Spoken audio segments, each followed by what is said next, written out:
వీరిని కనుక మనం వదిలేస్తే తప్పు చేసిన వాళ్ళని గత ప్రభుత్వం సంబంధించిన ఇది ఇట్స్ నాట్ అబౌట్ వెండట పగా ప్రతీకారం కాదు, కానీ వీళ్ళని స్వేచ్ఛగా కనుక వదిలేస్తే వాళ్ళ అదృష్టవశాత్తు ఈరోజు వాళ్ళకి లేరు.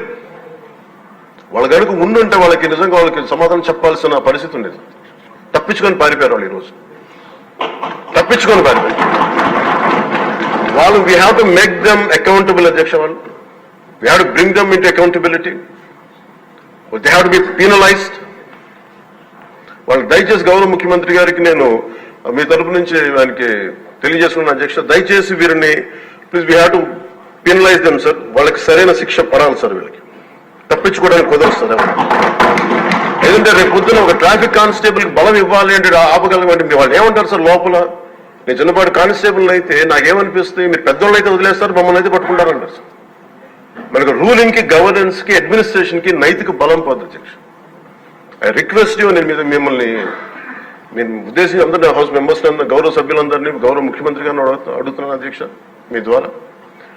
They have to be punished and they have to be penalised whoever they are. ఇది వెండేట పద ప్రతీకారాలతో కాదు, కానీ we promised that we will bring back accountability. We promised we were going to give a clean and clear governance. We have to live up to it. Thank you.